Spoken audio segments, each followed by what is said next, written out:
जिसके जरिए आप दुनिया को देख सकें।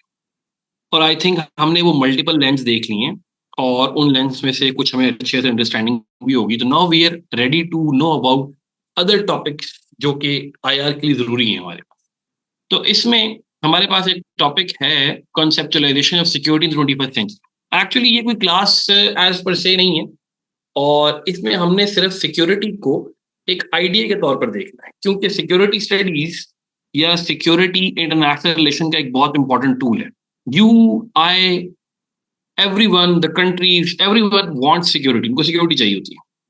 सिक्योरिटी का मतलब है एक सेंस, एक ऐसी फीलिंग जिसके जरिए मैं अपनी आने वाली जिंदगी या टाइम की कुछ प्लानिंग कर सकता हूँ। That is known as security. So अगर मैं सिक्योर हूं तो मेरी प्लानिंग हो जाएगी आने वाले टाइम के बारे में, और ये सिक्योरिटी की फीलिंग हर एक को चाहिए। तो सिक्योरिटी इंटरनेशनल रिलेशंस के अंदर और ओवरऑल दुनिया में किस तरीके से इम्पैक्ट करती है, उसकी मॉडर्न टर्मिनोलॉजीज देखेंगे। जितना मैं पुराना जाऊंगा उतनी सिक्योरिटी इजी हो जाती है।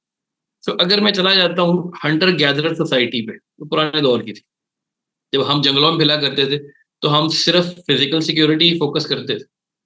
जब हमारे किंगडम आना शुरू हो गए, हम वहां से ट्रांसफॉर्म हुए, तो हम physical security plus economic security भी चाहते थे कि हमारे पास हो। ठीक है। फिर जब हम किंगडम से आगे निकल कर अब नेशन स्टेट सिस्टम में आए, तो हमारे पास फूड सिक्योरिटी भी ऐड हो चुकी है। वो तो खैर हमेशा से भी थी, पहले भी तीनों टाइम पर थी। ठीक है। अब ये तीनों टाइप ऑफ सिक्योरिटी मिलकर कोई नया कंस्ट्रक्ट बनेगा, फिजिकली भी, नेशनल सिक्योरिटी भी। तो वो जो सिक्योरिटी का आइडिया है ना, वो क्या है? यहाँ पे मैंने आर्नल्ड वुल्फर्स की एक लाइन लिखी हुई, security is an ambiguous symbol. मैं कैसे एहसास कर सकता हूँ कि आप कब सिक्योर फील करेंगे? प्रॉब्लमेटिक चीज है ना। मैं कमरे में, कुछ लोग एंटर होते हैं, बड़ी इनकी खून ख्वार सी शक्ल होती है, लंबे लंबे बाल है, उनके कमरे में आने से आपको इनसिक्योरिटी फील होनी होती है, यार कुछ करना दे। इट्स योर आइडिया, बेचारा वो तो एग्जिस्ट कर रहा है, तो कुछ भी नहीं कह रहा आप। तो सिक्योरिटी एम्बिगुअस है, क्योंकि मुझे नहीं पता कि आप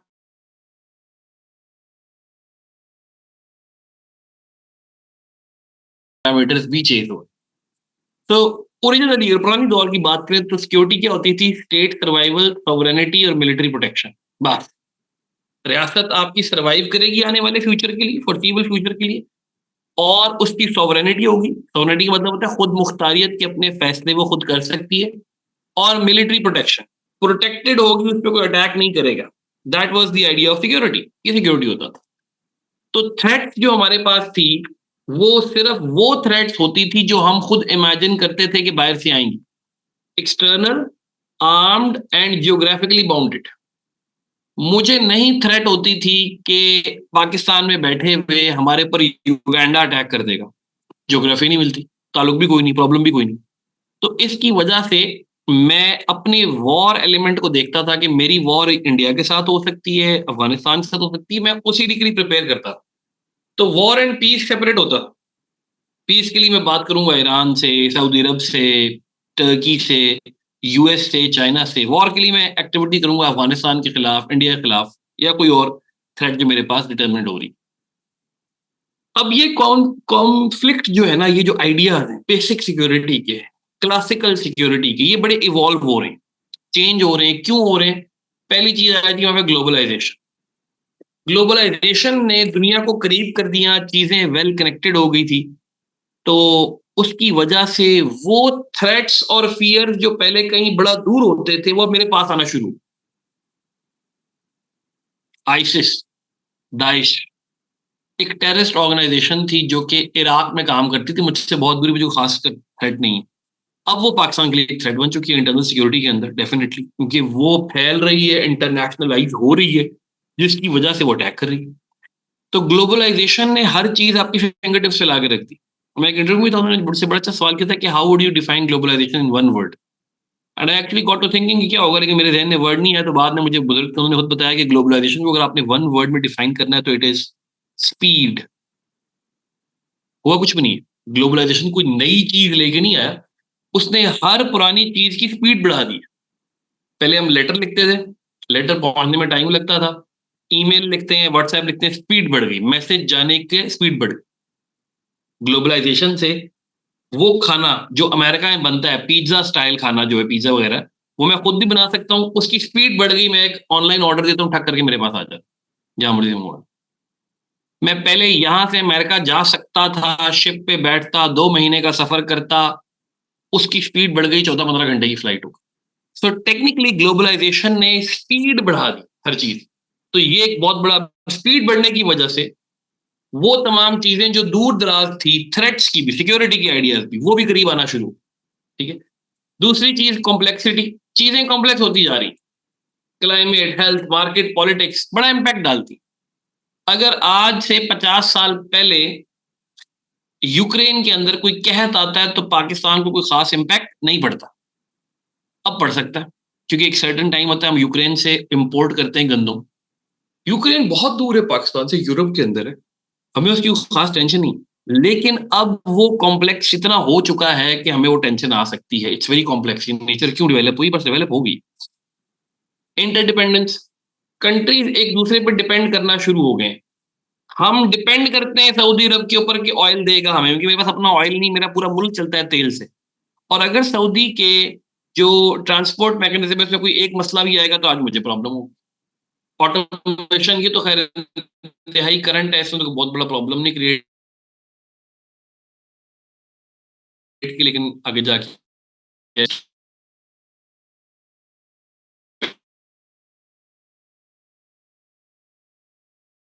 स्ट्रक्चर क्रिएट कर लिया, फिर वो एसईओ का मेंबर बन गया। जितने फ्रैगमेंट से वो अटैच होता जा रहा है उतनी उसकी पावर में इजाफा हो रहा है।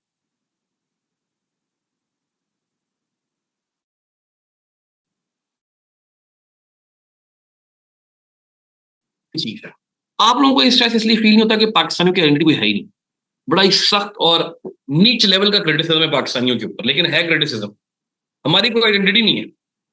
हम कपड़े पहनना पसंद करते हैं अमरीकियों की तरह, इस्लाम फॉलो करना पसंद करते हैं सऊदियों की तरह, कल्चर या ट्रेडिशनल चीजें वो करना पसंद करते हैं जो इंडिया की हैं या टर्की की हैं। डिवाइसेस हमें वो पसंद हैं जो जापान की बनी हुई हैं। खाने हम वो पसंद करते हैं जो फ्रांस के या यूके के आते हैं, बर्गर्स खाते हैं, फ्राइज खाते हैं, फ्रेंच फ्राइज। तो आइडेंटिटी क्या है आपकी यार, आप हो कौन? और ये पाकिस्तान का आज का बच्चा शिकार। मैं सोच रहा हूँ थिंक टैंक बनाओ आइडेंटिटी के नाम पे, बताऊं कि भैया आपका आइडेंटिटी है क्या, क्योंकि हमने अपनी आइडेंटिटी को डिनाई किया हुआ है। हम वक्तन फवक्तन अजीब हाइब्रिड मुर्गे बने में चेंज होते रहते। We are made to think we have Islamic identity, yes we are made to think that. भाई आपकी इस्लामिक आइडेंटिटी तो है 600-700 साल पुरानी, उससे पहले भी तो आप यहाँ पे कुछ थे। तो जब आप इस्लामिक आइडेंटिटी अपनाने की कोशिश करते हैं तो आपको हिस्ट्री में उसका कोई प्रूफ नहीं मिलता।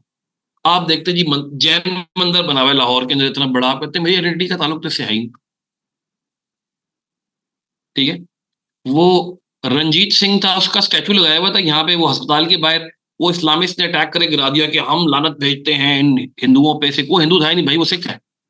और आपका बेसिक लीडर पिछले 200 साल का वही है यहाँ पे, वो आपकी आइडेंटिटी नहीं है। तो हमने अपनी आइडेंटिटी चेंज कर ली क्योंकि हमने अपने आइडियल्स बदल लिए, अब हमारे आइडियल्स कोई है नहीं। इस वजह से हमारा बच्चा बड़ा ही कॉन्फ्लैग्रेशन का शिकार होता है। कपड़े पहनना पसंद है हमें वेस्टर्न, ठीक है, मूवीज देखना पसंद है हमें वेस्टर्न, इस्लाम पसंद है हमें सऊदी अरेबिया का। अब थोड़ा थोड़ा हमें टर्किश इस्लाम पसंद है, क्योंकि वहां पे टर्किश एक्ट्रेस अच्छी नजर आती है, तो हमने कॉन्सेप्ट को भी चेंज करती है। ठीक है। अब मैं उस नाम के कुछ मीनिंग निकालता हूँ कि इंडिया का मतलब है कन्वेंशनल एनिमी, नॉर्मल दुश्मन, वो मुझ पे अटैक करेगा। फिर मैं उसी की बेस पे पॉलिसी बनाता हूँ, न्यूक्लियर पॉलिसी। ये लेंगे खुद ब खुद, मैंने भी रन टाइम में सोचा, इतना मजे का बन गया। ये है सिक्योरिटी, एम्बिगुअस है। अब इस फॉर्मूले के तहत आप अफगानिस्तान को जिसको मर्जी पुट करते जाए, आपके आइडियाज चेंज होते रहेंगे। तो वुल्फर्ड ये कहता है कि सिक्योरिटी खुद भी एम्बिगुअस सिंबल है, वो कोई क्लियर चीज नहीं है। पुराने दौर में सिक्योरिटी क्लियर होती थी, मेरे पास 3 तलवारें हैं, तुम्हारे पास 4 तलवारें हैं, मैं इनसिक्योर हो जाऊंगा। मेरे पास 3 तलवारें, तुम्हारे पास कोई तलवार नहीं, तुम इनसिक्योर हो जाओगे। अब ये चीजें डिफरेंट होगी, अब हम खुद इमेजिन करते हैं सिक्योरिटी के आइडिया। तो सिक्योरिटी में हमने इंडिया को एनिमी कह दिया, असाइन कर दिया, अब सब उसको फॉलो करें। इसी लेवल के ऊपर उलमैन एक बहुत डिफरेंट लेवल की बात करते हैं। वो कहते हैं कि बगैर जंग के हुए भी मॉडर्न दौर, देखिए हम मॉडर्न बातें कर रहे हैं, पुराने दौर की बातें मैंने समझा दी, वो क्लासिकल है, बहुत इजी है। मॉडर्न दौर में सिक्योरिटी के मीनिंग्स भी चेंज हो रहे हैं। पहले सिक्योरिटी का मसला था इंडिया से, फिर सिक्योरिटी का मसला है तालिबान से, हमें अफगानिस्तान से, फिर सिक्योरिटी इंटरनल का मसला आ गया टीटीपी से, फिर फूड सिक्योरिटी का मसला आ गया, फिर फलानी सिक्योरिटी आ गई, क्लाइमेट चेंज की सिक्योरिटी का मसला भी है, हमें भी क्लाइमेट की वजह से अजाब मच रहा है। तो उस चेंज को मैं ऑब्जर्व कर रहा हूँ मॉडर्न आइडियाज के जरिए। पुलमैन कहते हैं कि पुराना व्यू क्या था, सिक्योरिटी होती है डिफेंस। दस्ती किसी बंदे से आप पूछेंगे आपकी सिक्योरिटी क्या है, मेरा डिफेंस। इंडिविजुअली भी, स्टेट भी ऐसी सोचती थी, स्टेट से पूछे सिक्योरिटी क्या है, डिफेंस करना। न्यू व्यू क्या आ गया कि जी सर्वाइवल ऑफ वाइटल फंक्शंस, कि डिफेंस कर लिया तो भाई इंडिया ने आपके ऊपर मिसाइल मार के अटैक किया, क्या डिफेंस खत्म हो गया आपका? नहीं नहीं नहीं नहीं, डिफेंस नहीं खत्म हुआ। बेसिकली जो vital function of the state है ना, वो चलने चाहिए। वाइटल फंक्शन का मतलब है हुकूमत चल रही है, कोर्ट काम कर रहे हैं, पुलिस, अस्पताल, सब चीजें चल रही हैं। तो अगर छोटे मोटे कोई बमबारी गिर गई, अटैक हो गया, तो खत्म नहीं। सेम गोल भी दे रहा हूं, अगर मैं ईरान में बैठा होता तो मैं कहता सिक्योरिटी इक्वल डिफेंस। क्या ईरान खत्म हो गया या तबाह हो गया? नहीं, लेकिन उस पर रोजाना बम गिरा रहा है अमेरिका। क्या उसके वाइटल फंक्शन चल रहे हैं? हाँ जी, अस्पताल चल रहे हैं, स्कूल में बच्चे भी जा रहे हैं, बमबारी भी हो रही है, काम भी चल रहा है, तो वो चल रहा है। रिजल्ट क्या है कि non military shocks enter high politics. इस किस्म की चीजें जो कि नॉन मिलिट्री लेवल की होती, वो भी पॉलिटिक्स का पार्ट बन जाती। डिप्लोमेसी पॉलिटिक्स का पार्ट है, बातचीत करनी है आपने इंटरनेशनल इश्यूज के ऊपर, ठीक है, वो आपका पार्ट बन गया। ओल्ड व्यू क्या है जी, war is primary danger. War सबसे बड़ा खतरा है आपका, सबसे बड़ा खतरा वॉर है। आपके मुल्क को कोई कंट्री बगैर जंग के तबाह नहीं कर सकता। ये पुराना आइडिया था, किंग्स को भी ये खतरे होते थे। अब मॉडर्न आइडिया है कि जी collapse can be non kinetic. बगैर वॉर के भी आपका मुल्क, काइनेटिक कहते हैं कोई वॉर लाइक चीज होना, नॉन काइनेटिक बगैर वॉर, नॉन काइनेटिक तरीके से भी आपका मुल्क डिस्ट्रॉय हो सकता है। अवाम का एतबार उठ जाए गवर्नमेंट के ऊपर, रेवोल्यूशन आ जाए, लोग खड़े हो जाए, ठीक है। तो फिर इसका रिजल्ट क्या निकला कि पॉलिसी की ऑटोनॉमी चाहिए हमें, हमारी पॉलिसी किसी और के उससे इन्फ्लुएंस ना हो रही हो, इंडिपेंडेंटली बन रही। तो उन्होंने कहा है कि जी सिर्फ अगर कंट्रीज सिक्योरिटी के बारे में इन्वेजन से सोचेंगे तो प्रॉब्लमेटिक।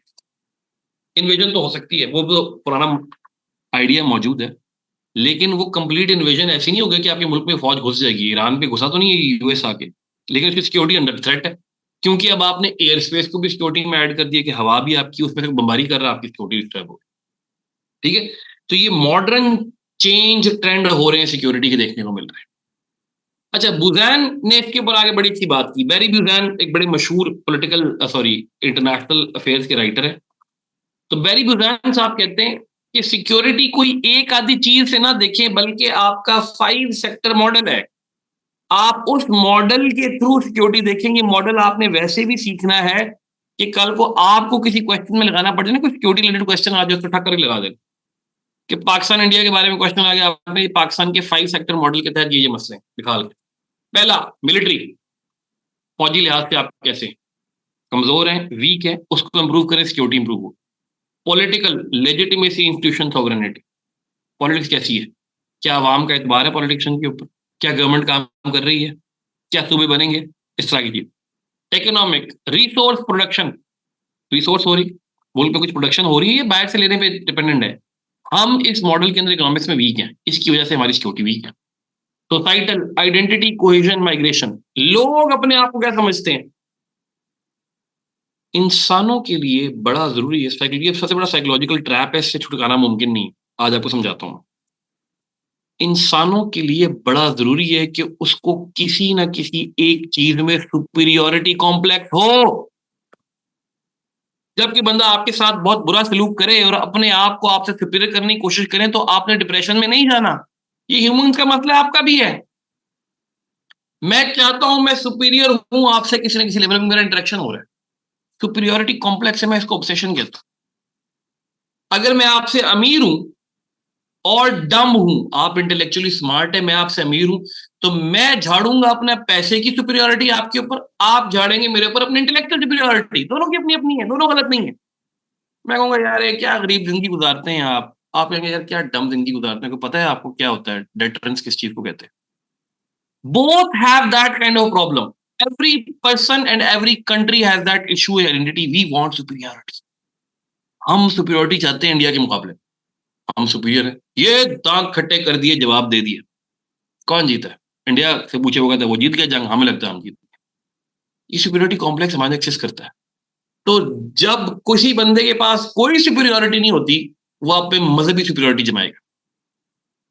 गांव के अंदर मजहबी गैदरिंग में मौलवियों के साथ आप बात नहीं कर सकते, क्योंकि वो पता है वो ना आपको इकोनॉमिकली बीट कर सकता है, ना इंटेलेक्चुअली, ना तालीम के अंदर, ना अवेयरनेस के अंदर, ना मॉडर्नाइजेशन में। वो आपको बीट कहाँ कर सकता है? वो आपको इस्लामिकली बीट कर सकता है। वो कहेगा जी आप देखें, आपको इस्लाम के बारे में नहीं पता, और इस्लामी शरीयत की रूह पे ये चीजें गैर है। ये आप जैसे लोग जो है ना, इनकी वजह से ही बस फिर अल्लाह ने निजाम बनाया हुआ है, चलते रहते, क्या करें।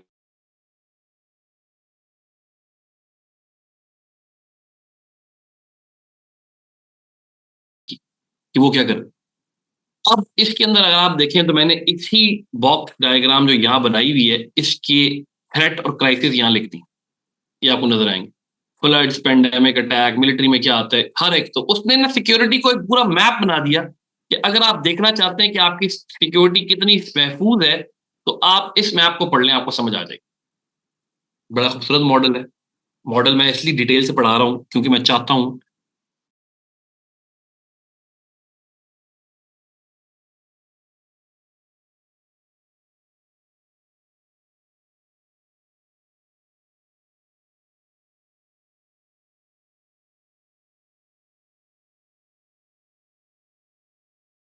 करना है कि इशू बड़ा है छोटा है। चले मैं आपसे पूछता हूँ, अगर किसी कंट्री के अंदर कोई मिसाइल आके गिरे उसके दुश्मन कंट्री का, क्या ये कोई छोटी बात है या बहुत बड़ी बात है सिक्योरिटी के लिए? बताएं।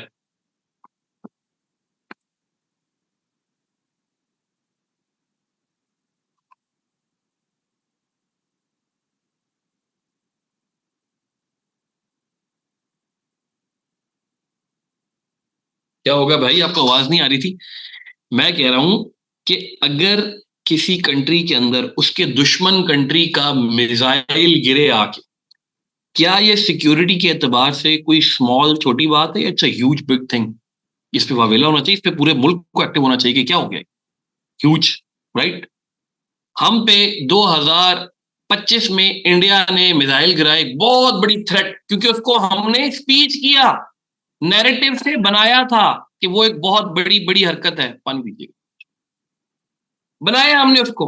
लेकिन क्या आपको पता है कि 2023 के अंदर भी इंडिया का एक मिसाइल गिरा था हमारे पास आके, शकरगढ़ के मकाम के ऊपर, गांव के अंदर। वहां मिसाइल गिरा, मिसाइल फटा नहीं, बस ऐसे आके फोका से नीचे गिर गया। उसको हमने कोई इशू नहीं बनाया, बल्कि वो बात दबा दी गई, छुपा दी गई। इंडिया ने अपोलोजाइज भी कर लिया, हमें पता है, इंडिया चला, इंडिया ने बताया वो सॉरी जी, वो यार वो सॉरी यार, वो एक मिसाइल गलती से मिस फायर हो गया, मिस्टेक की, बाय मिस्टेक आ गया। वो वाला मिसाइल अगर फट जाता तो क्या आप कहते हो मिस्टेक है? नहीं। तो मिसाइल आना या इशू आने से नहीं बनता, इशू को आप टर्म कैसे करते हैं, वो नैरेटिव क्या बनाते हैं, उससे सिक्योरिटी क्रिएट होती है।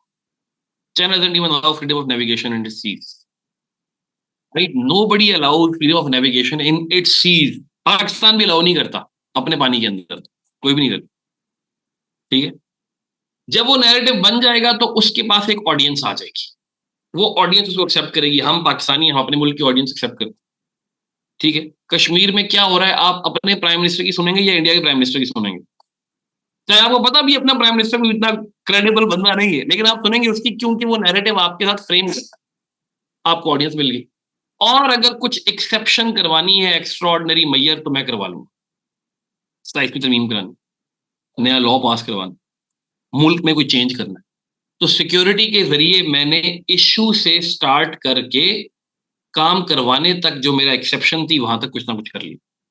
ये है सिक्योरिटी मॉडर्न दौर की। अब सिक्योरिटी सिर्फ बम, मिसाइल, टैंक, गोली, बंदूक ये नहीं रहेगी, अब सिक्योरिटी चेंज हो रही है।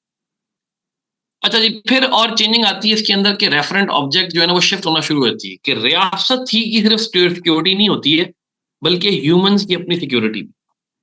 ये वो वाला पॉइंट याद करें जो मैं बताता हूँ कि क्या आपको कभी इंडिया ने पर्सनली कुछ कहा है लवीजा, कि आप घर में बैठी हो, तुम इंडिया आया होगा, बाहर आ जरा, जरा तुम, आपको पर्सनली इंडिया ने कुछ नहीं कहा। अरसलान ने भी कहा नहीं कहा, जासिया भी कहेगी नहीं कहा, एक्चुअली नहीं कहा आपको। तो मुझे पर्सनली इंडिया ने कुछ भी नहीं कहा, but as a whole I hate India. क्यों? क्योंकि वो मेरी पर्सनल ह्यूमन सिक्योरिटी है और एक मेरी स्टेट सिक्योरिटी है। तो जरूरी नहीं कि मुझे ह्यूमन सिक्योरिटी में कोई इशू हो तो मैं स्टेट सिक्योरिटी पे फोकस करूंगा। मैं आज भी इंडिया से डरता हूँ, मैं आज भी इंडिया के बारे में पॉलिसी बनाता हूँ। State narrative is a very cheap way of saying that. अब आप आईआर के बच्चे, अब आपने ऐसी बातें नहीं करनी मेरे साथ। ये सिंपल सीएसएस के बच्चे करते हैं, करंट पाकिस्तान फेयर पढ़ने वाले। स्टेट नैरेटिव है जी, एंटी स्टेट है, आप आईआर के हैं, आपकी ग्रिप है इन चीजों के ऊपर। स्टेट नैरेटिव कुछ नहीं है। ये बेसिकली ह्यूमन सिक्योरिटी का पॉइंट है जो कि इवॉल्व कर रहा है स्टेट सिक्योरिटी की तरफ। कि जरूरी नहीं है कि इंडिविजुअली आपकी स्टेट हो तो ह्यूमन पे आता है, ह्यूमन हो तो स्टेट पे आता है। अब हम आहिस्ता आहिस्ता बढ़ रहे हैं ह्यूमन सिक्योरिटी। ह्यूमन सिक्योरिटी क्या चीज है कि भाई जरूरी नहीं कि सिक्योरिटी सिर्फ बमबारी अटैक जहाजों से हो। भाई मैं प्यास से मर रहा हूं, पानी नहीं है, साफ पानी नहीं है, गैस्ट्रो से बच्चे मर गए, वो सिक्योरिटी इंपॉर्टेंट नहीं? बीमारियां होगी, थर के अंदर कुछ 200 बच्चों को एड्स निकल आई, किसी बंदे से लग गई, वो इंपॉर्टेंट नहीं? Exactly food. भाई इंडिया के साथ तो हम लड़ाई करके बिल्कुल ठीक है, लेकिन पाकिस्तान में फूड नहीं है, लोग बेचारे मैल न्यूट्रिशन है। Food security, water security, climate change, हर चीज की सिक्योरिटी जो हमने अब डाली है वो है। हाँ जी, एग्जैक्टली, इंडस वाटर ट्रीटी। देखिए आप सोच रहे हैं इंटरनेशनली, मैं आपको लोकली लेके आ रहा हूँ, क्योंकि ह्यूमन सिक्योरिटी लोकलाइज फैक्टर से होती है। उसमें इकोनॉमिक सिक्योरिटी आ गई, भाई मुझे रोजी रोटी मिल नहीं रही, इंडिया के साथ हम जंग जीत रहे हैं। वाह जी वाह, क्या बात है। जंग तो आप जीत रहे, गरीब आदमी बैठा हुआ। फूड सिक्योरिटी, पाकिस्तान के 45% बच्चों की स्टंटेड ग्रोथ है। मैं रिसेंटली एक ना रिसर्च पेपर पढ़ रहा था, बड़ी इंटरेस्टिंग मुझे बात लगी, पता नहीं मैंने आपकी क्लास में की है कि नहीं। चाइनीज लोगों की एवरेज हाइट हमसे, पाकिस्तानियों से कम है या ज्यादा है?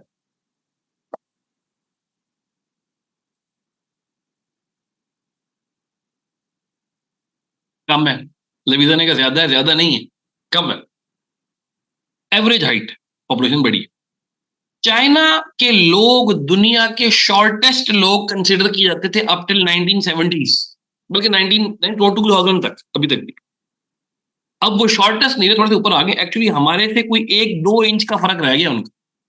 पाकिस्तान में average male height is 5'5", average female height is 5'1". उनकी एवरेज फीमेल हाइट बढ़ गई है। चाइना की एवरेज फीमेल हाइट होती थी 4'8", 4 फुट 8 इंच की औरतें होती थी। अब उनकी एवरेज हाइट होगी 5 फुट पे। ये 3-4 फुट का इंक्रीमेंट कैसे आया? क्योंकि चाइना के लोग इंतहाई गुर्बत में पिछली कई सदियां गुजार रहे थे, चावल खाते थे, चावल। They are a rice eating nation. चावल आपको कार्बोहाइड्रेट देता है, जिससे आपकी गुजारा भी हो जाता है, पतले भी रहते हैं, गुर्बत की वजह से आप जिंदा भी रहते हैं। लेकिन आपको जो एसेंशियल न्यूट्रिएंट्स चाहिए वो नहीं मिलते। 1980s के बाद चाइना ने बच्चों की खुराक में प्रोटीन ऐड किया, पर्टिकुलरली लड़कियों की खुराक में, कि इनको चिकन खिलाएं, गोश्त खिलाएं, ये चीजें, प्रोटीन डालें। विद इन 20-30 ईयर हमने देखा है कि एवरेज हाइट 6-7 इंच बढ़ गई। पॉइंट देख रहे हैं, फूड का इतना बड़ा इंपैक्ट है कि अगर आपको एक स्ट्रॉन्ग हट्टी कट्टी नेशन चाहिए, ये स्ट्रॉन्ग सोल्जर चाहिए अगले 10 साल बाद, लंबे चौड़े, तो आप उनको खुराक अच्छी देंगे कि नहीं देंगे? अच्छा, ये मैंने अभी रिसेंटली, मैंने रिसर्च किसी और चक्कर में पढ़ी थी अभी रिसेंटली। ये मैं प्रोटीन का फैक्टर बच्चों पे क्या इंपैक्ट डालता है आप सोच भी नहीं सकते। प्रोटीन, चिकन, ब्रायलर, गोश्त, अच्छे वाला गोश्त, रेड मीट।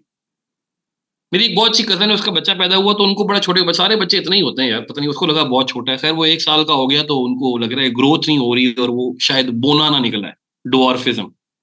और इधर पूछ रहे हैं, डॉक्टरों के पास जा रहे हैं, इसको ये दे दें, ये जेल दें, फलानी दें, ये ओमेगा 3 के कैप्सूल दें, फलाना दें। और मैंने उनको कहा कि सिर्फ एक काम करो, इस बच्चे को ना जैसे ही सॉलिड खाना शुरू करे, चिकन खिलाओ, बस। उनका जी नहीं, वो पुराने दौर की बातें हैं ना, जो औरतें हैं वो लोग कहती है ब्रायलर मुर्गी नहीं खानी, खिलाओ चिकन उसको। उस बच्चे ने 2 साल के अंदर वो हाइट निकाली, परेशान हो जाएंगे। क्योंकि आपके ग्रोथ हार्मोन्स में बोन जनरेशन में प्रोटीन बहुत बड़ा काम करता है। फूड ही नहीं मिलता, पाकिस्तान के 45-25% बच्चे स्टंटेड ग्रोथ है, हेल्थ नहीं है। 1/3 के करीब औरतें बेचारी मर जाती हैं पैदाइश के बच्चे के दौरान। पर्सनल सिक्योरिटी नहीं है, कोई पकड़ के मार देता है मुझे। पॉलिटिकल सिक्योरिटी नहीं है, राइट्स नहीं, कम्युनिटी, ये सब चीजें अब काउंट होती हैं ह्यूमन सिक्योरिटी के अंदर। ये चीज डालनी चाहिए। अब इस पे फोकस आ गया। पहले जैसे बात होती है ना कि आपकी रियासत को क्या खतरा है, अब बात होती है कि भाई आपको क्या खतरा है, आपकी जात को भी क्या खतरा है। स्टेट की जो वो है, क्या कहते हैं, स्टॉक मार्केट है, बहुत ऊपर जा रही है, इंटरनेशनली दुनिया हमसे बात कर रही है, बंदा आपका गरीब बैठा बेचारा, उसके पल्ले कुछ नहीं है, तो क्या हम कहेंगे स्टेट ग्रो कर रही है? Not exactly, because it is not fulfilling the criteria of human security. ये एक नया आइड, द रेफरेंट ऑब्जेक्ट जिसको कहते हैं, वो आ गई सिक्योरिटी का। Sir, what about foreign propaganda influencing the minds of public? अच्छा, प्रोपेगेंडा मैं पढ़ाऊंगा आपको, इसके अंदर आईआर के अंदर एक टूल है, हम पढ़ेंगे इसके ऊपर। प्रोपेगेंडा हो रहा है, और प्रोपेगेंडा होता भी था पहले भी। अब प्रॉब्लम ये है कि इंफॉर्मेशन की एक्सेस बहुत ज्यादा होगी। ये मैं बड़ी इंटरेस्टिंग बात करता हूं, मैंने कहीं पढ़ी थी कि वो इंफॉर्मेशन जो हमारे आबाओ अजदाद को शायद एक साल में मिलती थी, हम रात के खाने के बाद एक रात में ले लेते। 150-200 रील देखनी है हमने, हर रील में कोई नई यूनिक कमेटी होगी, एक नई इंफॉर्मेशन मिल रही होगी, ओवर एक्सपोजर हो गया इन्फॉर्मेशन का। तो प्रोपेगेंडा का मतलब है माइंड्स को इम्पैक्ट करना through the uses of some media stream. तो प्रोपेगेंडा इन्फ्लुएंस कर रहा है। मेरा तो ये नहीं है कि आपको प्रोपेगेंडा इन्फ्लुएंस कर रहा है, आपका काउंटर प्रोपेगेंडा कहाँ है, वो करना पड़ेगा। और अगर आप काउंटर नहीं कर पा रहे प्रोपेगेंडा को, तो वो प्रोपेगेंडा नहीं है, वो सही है, वो सही बात हो रही है। अब एक, मैं रील देखता हूँ, एक बंदा पोस्ट करना शुरू कर दे, पाकिस्तान में ज्यादातर लोग गरीब हैं, गरीब ऐसे हैं, पाकिस्तानी गरीब हैं, तो उसका काउंटर क्या करो? नहीं, हम अमीर हैं भाई, हम हैं ही गरीब, तो काउंटर कर ही नहीं सकते, पाकिस्तानी गरीब मुल्क है, कोई शक नहीं। ठीक है, तो प्रोपेगेंडा लोगों के माइंड पे इंपैक्ट डाल रहा है, जैसे कि आपने ख्याल रखना आपके माइंड में ही। अच्छा जी, अब जब हम और आगे की तरफ आते हैं तो सिक्योरिटी अब इमेंसिपेशन के अंदर आई थी। ये बहुत ही ज्यादा क्रिटिकल मॉडर्न लेवल का आइडिया है। मेरा नहीं ख्याल ये किसी पेपर शेपर के अंदर, लेकिन जस्ट आपको बता देता हूँ कि क्या बात हो रही है। जब आपको कंप्लीट फ्रीडम, इमेंसिपेशन कहते हैं फ्रीडम, फ्रीडम दे दिया जाता है ना, तब आप सिक्योरिटी मांगते, सिक्योरिटी के बारे में खुश हो जाते, आप समझते हैं कि मैं सही हूं। चलें, मैं लीबिया की केस स्टडी पढ़ाता हूँ आपको आज, बड़ी इंटरेस्टिंग है, पता होनी चाहिए। लीबिया के लीडर थे मोहम्मद कजाफी, मुझे लगता है मैंने बताई भी आपको, कल दोबारा बताता हूँ। मोहम्मद कजाफी साहब लीडर थे, कुछ 40-45-50 साल के करीब उसके वो हेड रहे, 1970s में 2011 तक रहे। इस टाइम में लीबिया अफ्रीका की सबसे वेल्थी अमीर नेशन लीबिया बन चुका था। हेल्थ सबसे बेस्ट थी उनकी, पैसा बहुत था उनके पास, लोग जिंदगी गुजार रहे थे, लेकिन था डिक्टेटर, ज्यादा बोलने चालने नहीं देता। लीबिया की गवर्नमेंट दे क्या रही, डिक्टेटर की गवर्नमेंट दे क्या रही थी? फ्री एजुकेशन,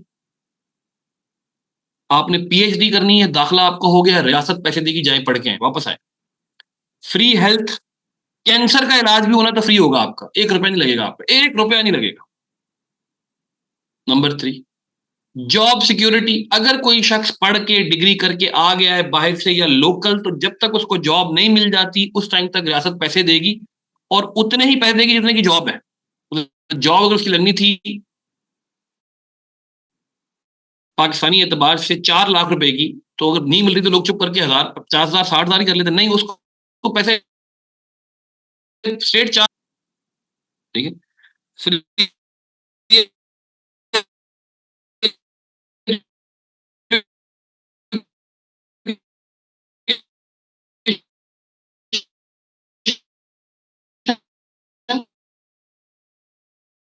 में मिलकर एक बहुत बड़ा तूफान खड़ा किया, अमेरिका ने उसको सपोर्ट किया, पूरे इंडिया का निजाम, उसको लीबिया का निजाम तलपट कर दिया, कजाफी को पकड़ के मारा, डंडे मार मारे कुचल दिया, उसको वीडियो देख सकते हैं आप यूट्यूब पे, मार दिया उसको, और नारे मारे अब जमहूरियत आ जाएगी, ये डेमोक्रेसी और देखना हम होंगे। आज लीबिया की हालत देखें, बेड़ा गर्क हुआ है, तबाही है, इंटरनल सिविल वॉर है, कंट्रोल नहीं है, कोई डेमोक्रेसी कुछ भी नहीं है। वो जो लीबिया एक टॉप लेवल का अफ्रीकन कंट्रीज था, वो आज गुर्बत में लुढ़क रहा है।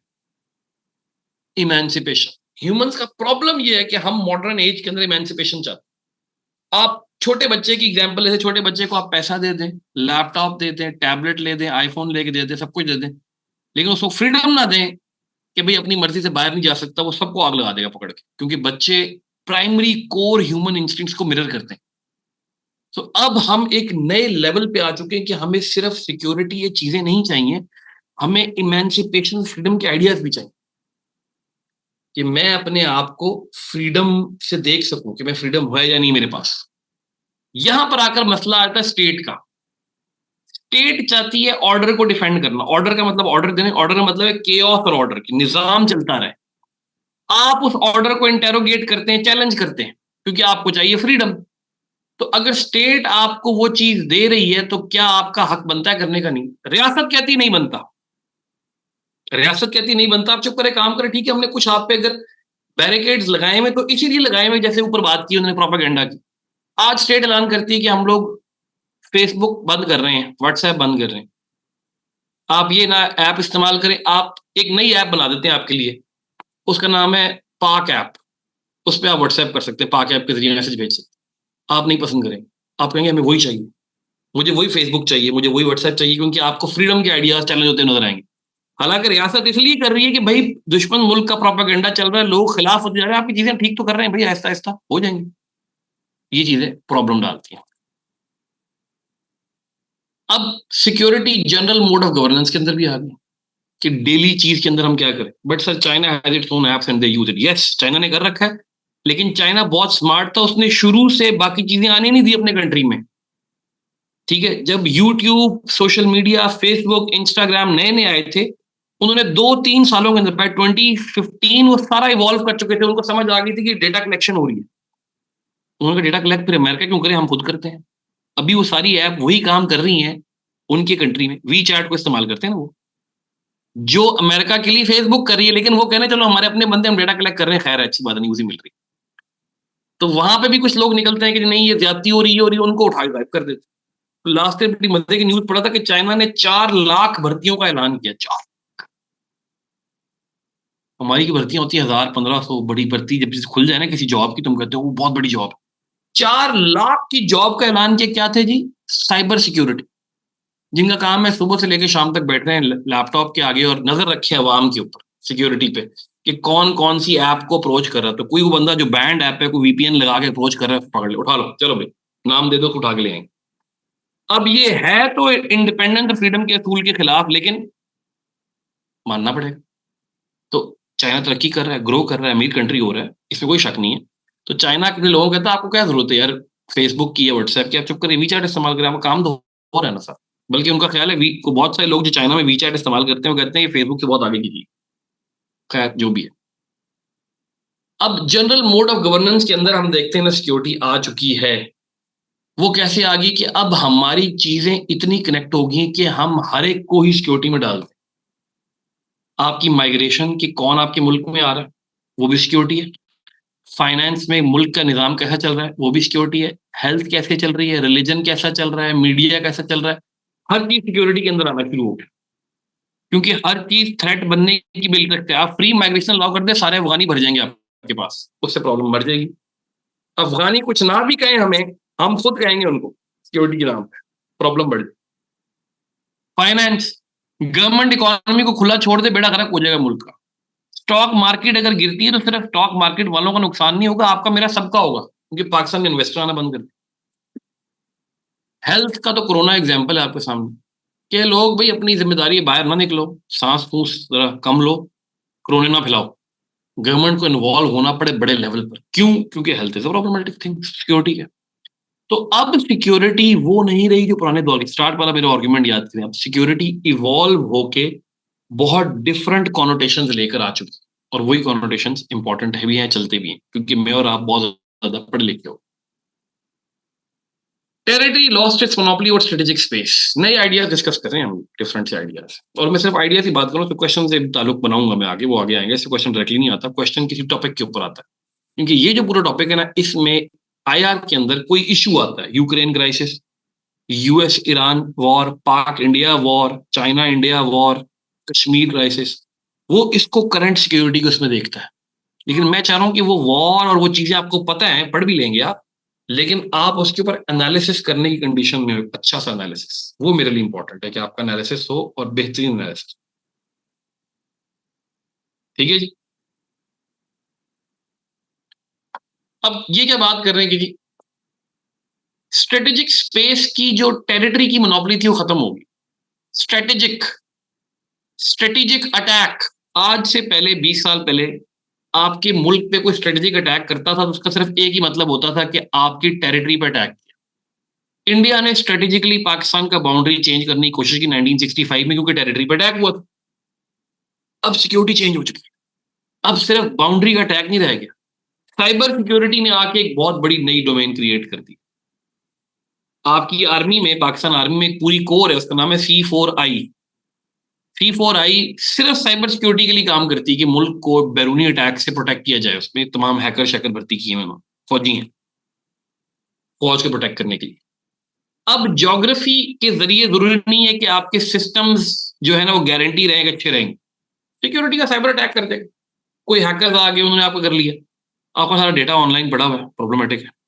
वो 2023 के स्टार्ट में ना नादरा के चेयरमैन आ गए, कोरोना के बाद की बात है। नादरा के चेयरमैन आके प्रेस कॉन्फ्रेंस करते हैं, वो जी तमाम आवाम को हमने बताना था कि अपना अपना डेटा देख लें जरा, या अपडेट करना है तो कर लें। वो एक साइबर अटैक हुआ था जिसकी वजह से ना नादरा का थोड़ा डेटा, थोड़ा रिकॉर्ड चोरी हो गया। तो किसी ने सवाल पूछा कि सर कितना रिकॉर्ड चोरी हुआ है, कहते हैं वो सारा ही हो गया। आपके नादरा का जो कि आपका सेंट्रल डेटा बेस है, अटैक कंप्लीट खत्म हुआ हुआ है। उसकी वजह क्या है? आपने वो एप्स देखी नहीं है? ये ऐप स्टोर पे ऐप बनी हुई है यार, कि आप नादरा की पूरा डेटाबेस है, आप वो ऐप डाउनलोड करें, किसी का भी CNIC या नाम दे, पूरा उसका फैमिली ट्री, बहन भाई, एड्रेस, फोन नंबर सब मिल जाते हैं। किसी को पैसे देने की जरूरत नहीं है ऐप डाउनलोड करने। गवर्नमेंट बड़ी मुश्किल से बैन करती, फिर कोई नई ऐप आ जाती। वो उनके पास डेटा आया कहाँ से, पहला सवाल है, क्योंकि आपकी साइबर सिक्योरिटी नहीं थी। मैंगो किस्म की सिक्योरिटी आपने की है, एक दो हैकर ने अटैक किया, सारा डेटा निकाल लिया। इस टाइम अगर आपकी पैदाइश 2023 से पहले, सॉरी 2023 से पहले आपने आईडी कार्ड बनवाया हुआ है, आप सबका डेटा इनके पास है। आपका फोन नंबर भी उसमें आ जाएगा, अब उसके पास डेटा है, आपके वालिद का नाम, आपका एड्रेस, हर चीज हो है साइबर, कोई चक्कर ही नहीं रहा। तो अब मेरे लिए वो कन्वेंशनल क्लासिकल मॉडल जो थे सिक्योरिटी के, वो ठीक नहीं रहे। मुझे मॉडर्न जेन में आपकी आवाम ये कहती है भाई मैं घर में बैठा हूं, मेरे पे अटैक नहीं हुआ, तो मनुष्यों ने मेरा डेटा चोरी करवा दिया, मेरी सिक्योरिटी खराब की है। क्या मेरा दिल करेगा नादरा में आइंदा जाके कार्ड बना? अगर मेरी मजबूरी ना होती कि मुझे आईडी कार्ड की हर जगह जरूरत पड़ती, मैं कभी डेटा ना दूंगा। I am a very private person, I don't like to display anything. Privacy is a personal right. Constitution मुझे प्राइवेसी का राइट देता है, दुनिया मुझे प्राइवेसी का राइट देती है। मेरी प्राइवेसी उठा के आपने दे दी एक छक्के के अंदर तमाम हैकर्स। तो पाकिस्तान का डेटा तो वो डेटा ही नहीं। तो अगर नादरा हैक हो सकता है, हर दूसरे तीसरे महीने कुछ स्टूडेंट्स मिलकर गुस्से में आके ATC की वेबसाइट हैक कर लेते हो, तो आपने खुद भी देखा होगा। ठीक है, कभी इंडियन आगे वेबसाइट हैक कर लेते हो, यार कुछ सिक्योरिटी है कि नहीं आप लोगों की? जिसका दिल चाह रहा है मुंह उठा के हैक कर लेते। तो भाई फिर हमें बता दें कि दोबारा कागजों के रजिस्टरों पे चले जाते हैं हम, ताकि वो कोई हैक नहीं हो सकता, वो कोई आके चोरी करके जाएगा, उसको बॉर्डर ब्रीच करना पड़ेगा तो। But that is not the problem. The problem is कि सिक्योरिटी के कॉनोटेशन अब बढ़ के साइबर लेवल पे चले गए। आपको साइबर अटैक से कोई खास मसला नहीं मुझे लग रहा है, जो आप बैठे हुए हैं, आप कहेंगे ठीक है सर, नाम नंबर और एड्रेस ले लिया तो ले लिया, क्या फर्क पड़ता है? आपका बैंक अकाउंट की डिटेल, जब आप कॉल करते हैं तो आपसे आपके वालिद का नाम पूछते हैं या वालदा का नाम पूछते हैं? वालदा का पूछते हैं नॉर्मली। किसी के पास वो है जो आपकी आवाज निकाल के कॉल करे और उससे पूछे अच्छा जी आपके वालदा का नाम क्या है, वो आपको देख के सही बता देगा, तो उसके पास आपका रिकॉर्ड आ गया, आपके पैसे निकाल दे। ये जो इजी पैसा फ्रॉड करते हैं लोग, ये क्या है? आपकी सिक्योरिटी ब्रीच करते हैं। तो मैं पर्सनल काम में सिक्योरिटी ब्रीच करवाऊं तो स्टेट कहती है आप खुद जिम्मेदार हैं जी, क्यों क्यों आपने क्लिक किया था ऐसे लोगों को। तो आपकी बारी जो सिक्योरिटी ब्रीच हुई नादरा की, आप जिम्मेदार हैं कि नहीं है? वो खामोशी से अपने एक प्रेस कॉन्फ्रेंस करके साइड में चले गए, आपको गर्दन पकड़नी चाहिए थी। क्या आपने 25 करोड़ अवाम का डेटा उठा के लोगों के हाथ में पकड़ा दिया? अब तो AI साइबर क्राइम में इंक्रीज एक्सपोनेंशियली, अभी हुए इतना नहीं जितने स्पीड से हो जाएंगे। ठीक है, साइबर क्राइम बढ़ेंगे आगे जाके। Security became faster, smarter and harder to audit. अब उसको ऑडिट करना मुश्किल भी है, क्विक भी है, स्मार्ट भी हो। मैं नहीं कर सकता कंप्लीटली ऑडिट के पाकिस्तान की सिक्योरिटी को। बंदा पूछता है पाकिस्तान की सिक्योरिटी ठीक है या नहीं, आपके पास इस कॉम्प्लेक्स सवाल का इजी जवाब नहीं। आप कहेंगे बॉर्डर सिक्योरिटी तो ठीक है, साइबर सिक्योरिटी इतनी अच्छी नहीं है, ह्यूमन सिक्योरिटी भी वीक है, फूड सिक्योरिटी भी थोड़ी सी कमजोर है। मतलब वो कहेगा भाई मुझे इतना लंबा जवाब है, तो मुझे सिर्फ ये बताओ कि पाकिस्तान की सिक्योरिटी कैसी है। लेकिन आप हैं आयर के स्टूडेंट, अब आप उसको बता सकते हैं कि सिक्योरिटी की मल्टीपल टाइप्स होती हैं, सिर्फ एक चीज से नहीं देखा जाता सिक्योरिटी। तो उसमें हमें बड़ी चीजें डिफरेंट देखनी पड़ेंगी, मल्टीपल फील्ड्स देखनी पड़ेंगी। तो सिक्योरिटी को ऑडिट करना बड़ा मुश्किल था। आपके मुल्क में कोई फौजी घुस जाए किसी और कंट्री का, जंग हो जाएगी, इसको एक्ट ऑफ वॉर कहते हैं। पाकिस्तान ने डिक्लेयर किया है कि कोई इंडियन फौजी हमारे मुल्क में आके अटैक करेगा, एक्ट ऑफ वॉर है। हमने तो कहा कोई टेररिस्ट भी आएगा तो एक्ट ऑफ वॉर, ठीक है, जंग छिड़ जाएगी। मिसाइल आ गया, आपने अटैक किया इंडिया के ऊपर, हाँ जी हमने जवाब दिया, करारा जवाब दिया, ऑपरेशन बुनियादुल मरसूस किया, तो यानी कि जंग है, प्रॉपर जंग है, इट्स फुल फ्लेज वॉर, ठीक है, लेकिन वो फुल नहीं थी, वॉर थी। अगर आपके मुल्क में कोई ड्रोन आ जाए किसी मुल्क का, तब आप जंग करेंगे? It's very difficult. ऑडिट करना बड़ा मुश्किल है कि क्या इसको हम जंग की कैटेगरी में डालें। एक ड्रोन ही तो आया यार, ड्रोन से क्या होता है? आपके मुल्क में कोई दूसरा कंट्री साइबर अटैक कर दे, आज पाकिस्तान की एफपीएससी की वेबसाइट पे US cyber attack, sorry India cyber attack करे और सबकी ये जो एमपीटी की रजिस्ट्रेशन होने वाली है बंद कर दे, क्या करेंगे आप? सीएसएस कैसे देंगे? ठीक है, प्रॉब्लम आ गई। सो सिक्योरिटी वो टोन नहीं रही जो पुराने दौर में हुआ करती थी। ये एक बहुत डिफरेंट डोमेन बनती जा रही है। मैं आपको क्यों इतना पढ़ा रहा हूँ सिक्योरिटी के ऊपर और इतनी जेनेरिक बातें, आइडियाज के ऊपर बातें क्यों कर रहा हूँ? क्योंकि जो इश्यूज है वो आप इजीली पढ़ लेते हैं। कश्मीर इशू क्या आपने पढ़ा, यूक्रेन इशू क्या है वो आपने पढ़ा, क्योंकि ये करंट अफेयर्स चीजें, और क्वेश्चन भी इशू रिलेटेड ही आता है। यूक्रेन पे आ जाएगा वही, बल्कि मैं आपको एंड पे इशू बता भी दूंगा कौन से आने वाले होंगे, एग्जैक्टली मैं पता होता है, पता नहीं होता मतलब हम प्रेडिक्ट कर सकते हैं कि इशू ही गिने चुने होते हैं जो इंटरनेशनल लेवल की सिग्निफिकेंस रखते हैं, वही बता देंगे हम आप। बट द थिंग इज कि उस पे मेरे बच्चे जो जा रहे हैं आर्ग्यूमेंट करें और एक आम रेलू कट्टा बच्चा लिखे, उसमें फर्क होना चाहिए। जो सबसे कॉमन क्रिटिसिज्म होता है ना, हम टीचर आया की चेकिंग चेकिंग समझाता हूँ, जो हम चेकिंग करते हुए लिखते हैं, हम मैं अपने पेपर में लिखता हूं कि please do not attempt like a current affairs paper. Ukraine issue के सोल्यूशन पूछ लिए उसने आपसे, करंट अफेयर्स का बच्चा ही वही लिख के आता है जो आप लिख के आएंगे, तो आपको क्यों नंबर मिले? इसीलिए लोगों के पेपर टू में नंबर कम आते हैं, क्योंकि पेपर टू ज्यादा क्रिएटिव है, ज्यादा करंट है, कंटेम्प्रेरी चीजें आती हैं, बच्चों के नंबर कम आते हैं क्योंकि सारे के सारे पेपर टू करंट अफेयर की तरह अटेम्प्ट करके आते हैं। अगर आपके क्वेश्चन में और करंट अफेयर में क्वेश्चन में फर्क नहीं है ना, तो आपको नंबर नहीं मिलना चाहिए। तीन चार देके फार तीन दे के फारे कर देता।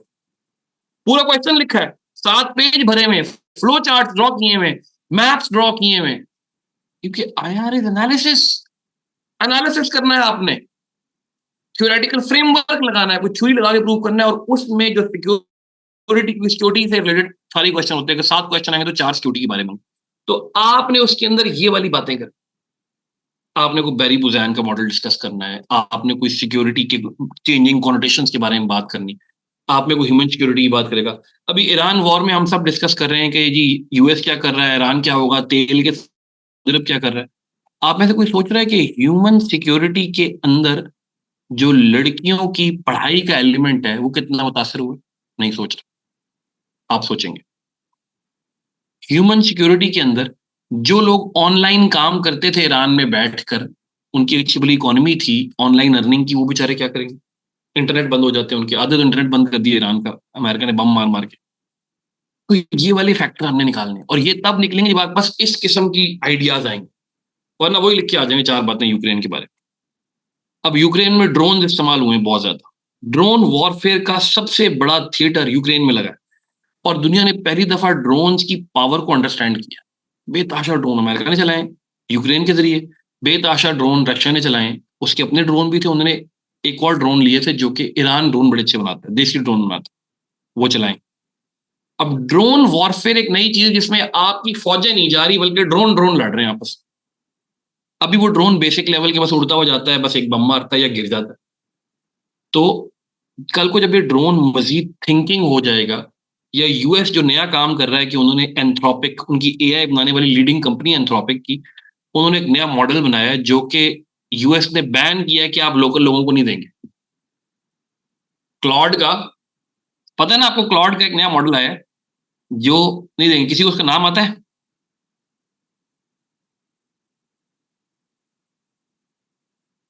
एंथ्रोपिक ने एक मॉडल बनाया क्लॉड का, क्लॉड आजकल बहुत चल रहा है, उसका मॉडल बहुत ही आउट परफॉर्म कर गया तमाम मैट्रिक्स के अंदर, वो खुद हैरान रह गया एक दफा कि इतना जबरदस्त, बिल्कुल रियल लाइक ह्यूमन हो गया।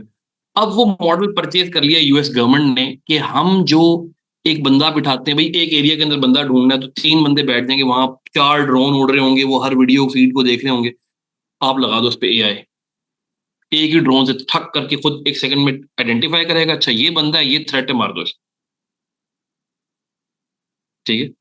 तो ये वाली चीजें अब मॉडर्न एज में आ रही, जो कि लर्निंग हमारी करवाई थी यूक्रेन ने, क्लॉड के, सॉरी, ड्रोन वॉरफेयर। अच्छा, पाकिस्तान इंडिया की जंग देखें फिर, हिस्टोरिकली हमारी 3 जंगें पहले बड़ी हो चुकी हैं, गोला बारूद चलता है, मिसाइल चलते हैं, टैंक चलते हैं, ये चलता है। इस दफा पहली दफा हमारे पास ड्रोन वॉरफेयर चल रही, एक नई चीज है। मेरे घर के पास ड्रोन गिरा था, मुझे याद है, कमिकाजी ड्रोन।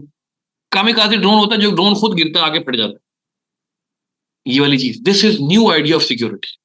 तो अब इस डोमेन के अंदर जब हम आईआर के बच्चे बात करते हैं तो हमने देखना है कि नई कॉनोटेशन सिक्योरिटी की क्या होती हैं, वो अपने अंदर क्या मीनिंग लेकर आई हैं, और किस तरीके से मेरे क्वेश्चन को, क्योंकि मैंने तो भाई एट द एंड मार्क्स लेने हैं ना, मेरे क्वेश्चन को ये नया आइडिया मॉडर्नाइजेशन ऑफ सिक्योरिटी, ये कैसे कर सकते।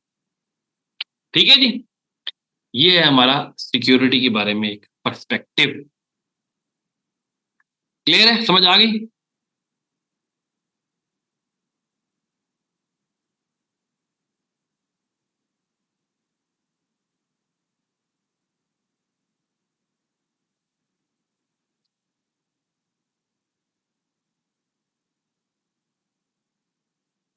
क्या हो गया भाई, आवाज आ रही है? ठीक है, ठीक है। आज का हमारा टॉपिक बस इतना सही, अगले आधे घंटे में हमने प्रैक्टिस करनी होती है जो अपनी थ्योरेटिकल फ्रेमवर्क की, वो। सर आपने कहा कि no country loss freedom of navigation, but what about UNCLOS? उन क्लॉस 3 1970 में बनाया गया एक लॉ था।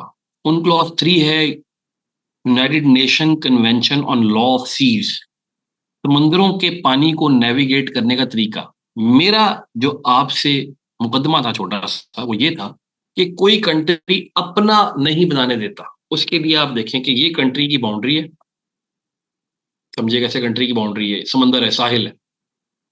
तो उन क्लॉज 3 ही मुझे बताता है कि यहां से लेके आगे 20 नॉटिकल माइल्स तक मेरा है टेरिटोरियल जोन। इसको कहते हैं टेरिटोरियल जोन। टेरिटोरियल जोन वो एरिया है कि जो मेरी लैंड का पार्ट ही समझा जाएगा, ना कोई शिप ना कोई परिंदा यहां पर मार सकता है। अगर कोई शिप यहां पे घुसा और मैंने उसको अटैक करके तबाह कर दिया तो वो ठीक है, क्योंकि वो मेरी टेरिटरी का पार्ट। ठीक है। अगले 20 नॉटिकल माइल्स तक जो आता है उसको मैं कहता हूं एडजेसेंट जोन। ये वो एरिया है जिसके अंदर अगर कोई शिप आता है तो मेरी परमिशन से वो चल सकता है। टेरिटोरियल जोन में तो परमिशन का ताल्लुक ही नहीं है, क्योंकि ये भी मेरी टेरिटरी का हिस्सा पानी है, आप इसमें घुसे कैसे, मैं तबाह कर दूंगा। हाँ, किसी शिप ने गुजरना है, आगे जाना है, किसी को छोटा रास्ता पड़ रहा है, तो वो एडजेसेंट जोन में से जा सकता है। उसको मैं कह दूंगा ठीक है जी, वो पहले मुझसे कॉल पे परमिशन ले, नंबर पे, टावर से, कि भाई हम शिप लेके आ रहे हैं, मेरा ताल्लुक अमेरिका से है, हमने बस जाना है सामने, स्ट्रेट ऑफ हॉर्मूज में जाना है, गुजरना है यहाँ से, तो उसको यहाँ से गुजरने की इजाजत दे दूंगा। इसके आगे करीबन 200 नॉटिकल माइल्स तक मेरा है ईईजी, एक्सक्लूसिव इकोनॉमिक जोन, कि 200 नॉटिकल माइल्स तक मेरे बॉर्डर से आगे जो पानी है, समंदर की बात हो रही है, ये मेरा इकोनॉमिक है, यहां पे शिप गुजर सकते हैं, मुझसे पूछने की जरूरत नहीं है। लेकिन अगर इस पानी के नीचे से कोई तेल, गोल्ड या कोई चीज निकलेगी तो सबसे पहला हक मेरा होगा। कोई कंट्री यहां पर खुदाई नहीं कर सकता या माइनिंग नहीं कर सकता, ये मेरा है, इसमें मेरा होगा। और एक्सक्लूसिव इकोनॉमिक जोन के आगे जो होता है उसे कहा जाता है हाई सीज। इनको लॉ में हाई सीज कहते हैं, पुरानी लव में कहते थे फ्री वाटर्स। ये फ्री वाटर है, यहाँ कोई शिप आए जाए, माइनिंग करे, बम मारे, किसी को टेंशन नहीं, आपका जो फ्री है, किसी का भी नहीं। यहाँ पे कोई ऑयल निकलता है, अमेरिका आज अमेरिका निकाल ले, रशिया है रशिया निकाल ले, हम आए हम निकाल ले। इससे पहले तरक्की। तो लवीजा, अब आई होप आपको उन क्लॉज का पता चल गया होगा। तो मैं ये कह रहा था, आपने जो लफ्ज कहा था ना कि सर आपने कहा कि नो कंट्री और फ्रीडम नेविगेशन, तो मैं अपने टेरिटोरियल जोन के अंदर किसी को भी अलाउ नहीं करता। हाँ, एडजेसेंट जोन से गुजरना है मुझसे पूछ ले, एक्सक्लूसिव इकोनॉमिक जोन में तो पूछने की जरूरत भी नहीं है। लेकिन माइनिंग नहीं कर सकता, गुजर सकता है, माइनिंग नहीं कर सकता। ये मेरा भाई, मेरा गोल्ड है, मेरे इलाके के सामने आपने निकाल लिया, पकड़ क्यों निकाल लिया? मेरे लोगों का फायदा हो, वहां पे हमारे लोग रहते हैं यहाँ। हाँ, हाई सीज है, फिर हाई सीज में आपकी मर्जी जो मर्जी। समझ लगी?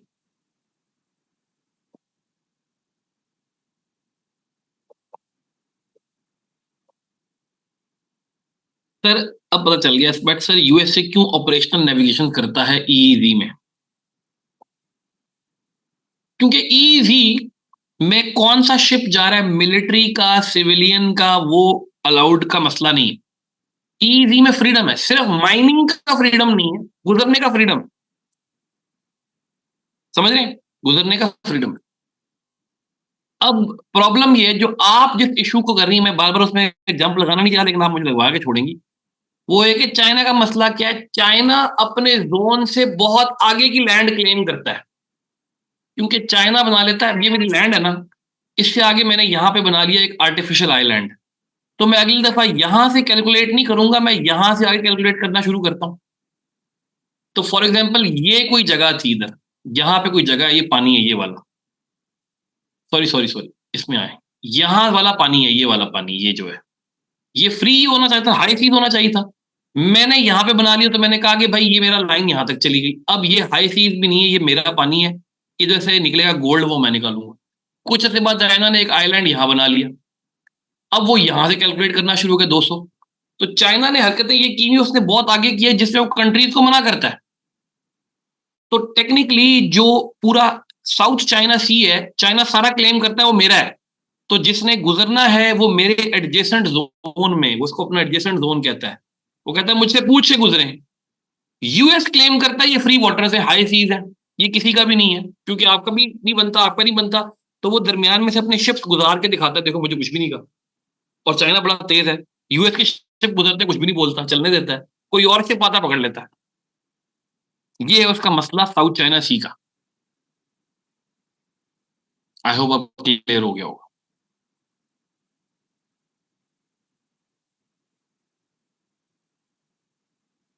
यस सर, बेहतरीन बेहतरीन, कोई मसला नहीं।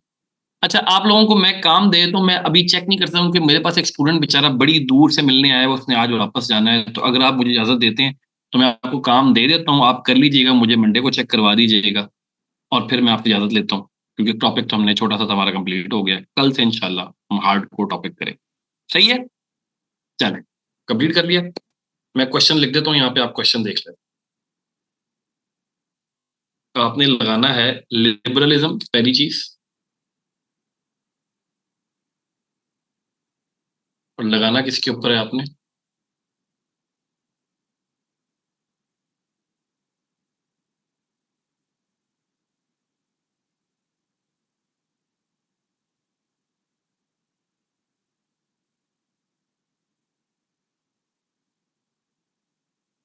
Pakistan assistance in US Iran conflict.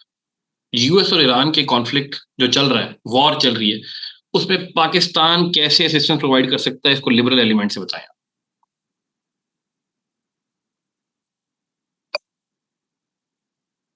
ठीक है जी, डन है, कर लेंगे।